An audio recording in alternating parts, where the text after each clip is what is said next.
like a year ago, I wrote an interesting blog post about ICOs. You know what was the title of the blog post? It was ICO 2.0. And after a year talking and working with lots of projects, I think it's time to set new visions and look back what was good and what was wrong. Actually, that blog post I wrote a year ago was, there was a lot of criticism from United States because of the projects that were done at the end of the year last year.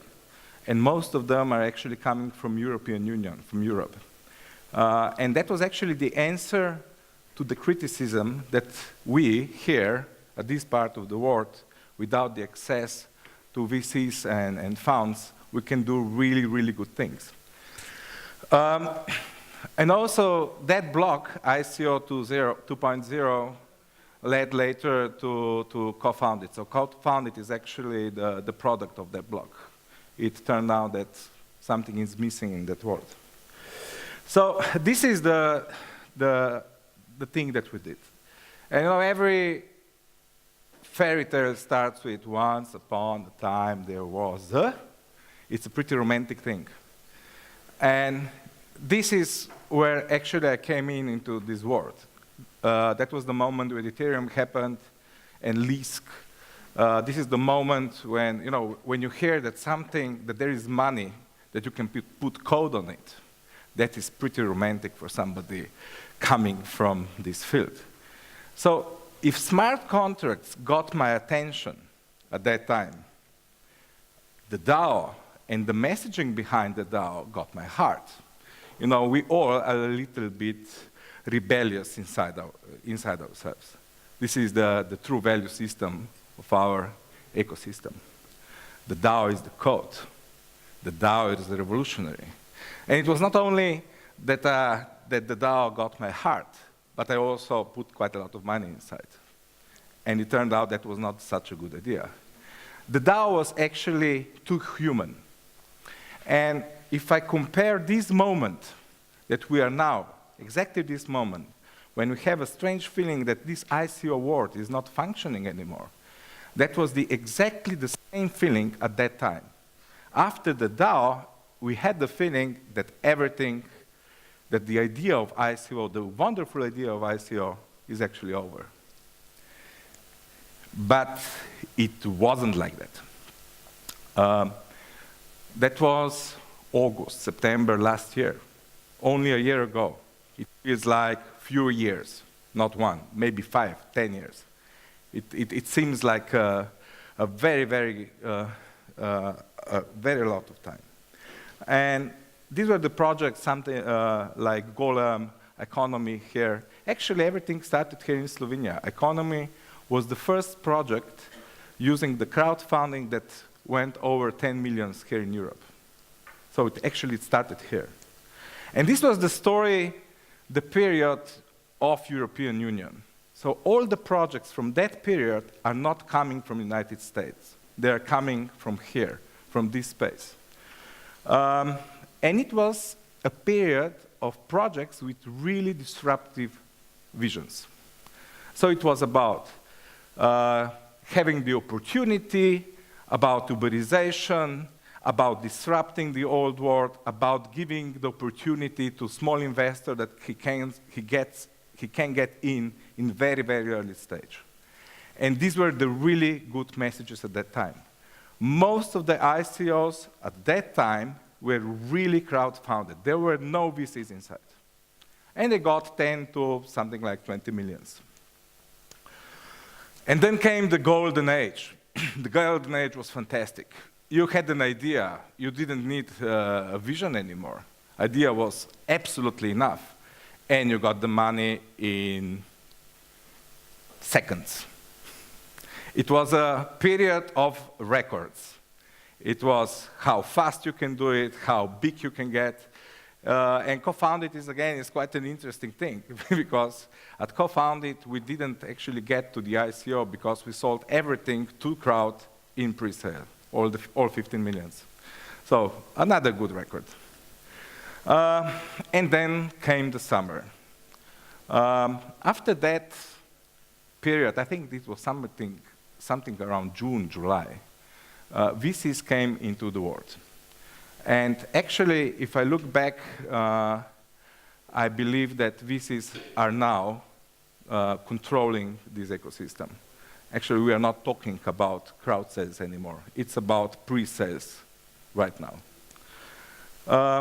In June, the DAO striked again, but then now it was another thing about the DAO. CIC gave the report that says that the DAO was actually a security. And this thing changed our ecosystem hugely. The beauty part of the ICO is to get liquidity. Now the question was, how can you get liquidity? How can you get to the exchanges?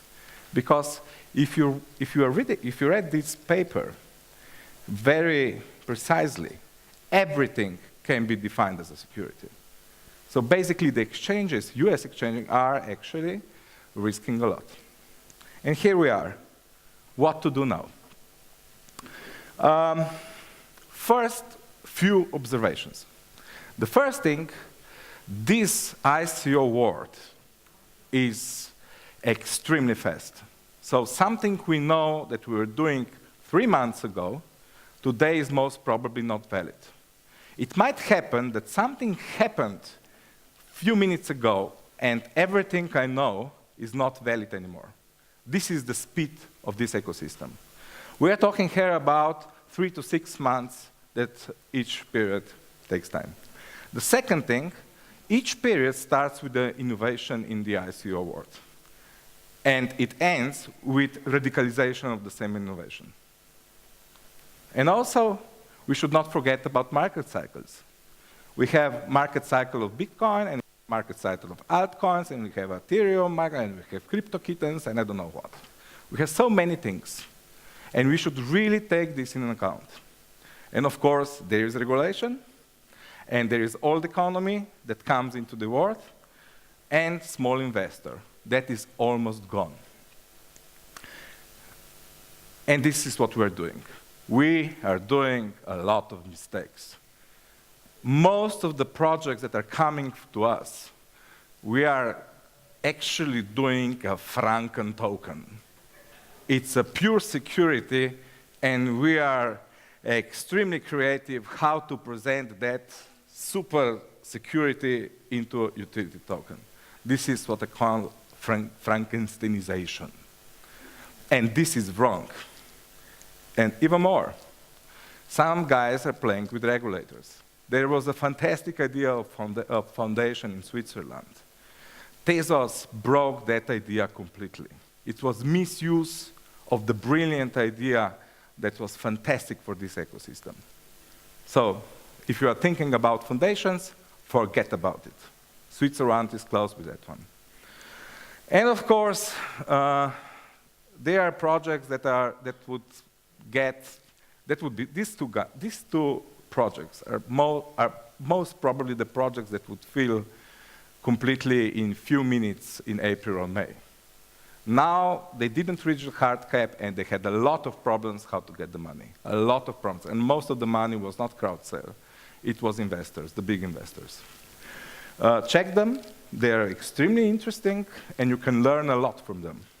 But the ultimate task we have here right now today is how to regain the trust of small investors, because the great idea of our ICO is about small investor being able to invest in very early stage.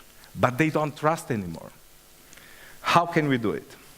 First, no more hiding. There are new projects coming in the space. One is Eterisk. You know about Eterisk?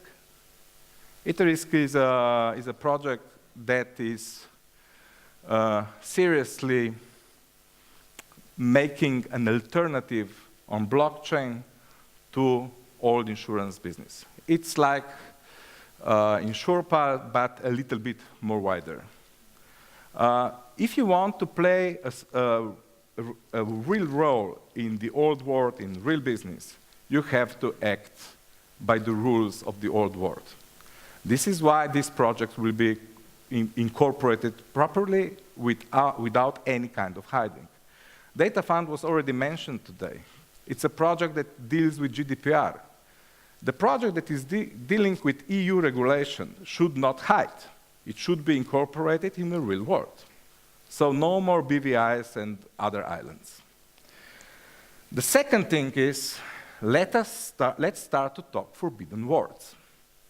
These words on the right side, equity, revenue share, profit share, these are the forbidden words in any kind of white paper. If you say that, you risk to be a security.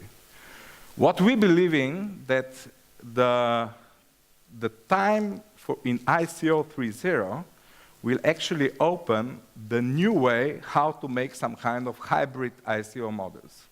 So that investors will not get only the utility tokens, but there will be also equity token there. If you look at the recent white papers from Switzerland, they're going to that direction. Property token is called like that. And the third one is, we should really start with us, you. This is the reaction on my blog post on Reddit, and I really like it. I really like it. The first thing, we should not be greedy as we are today. And the second one, we should really start and continue to dream big. That's what you should do now. Thank you very much.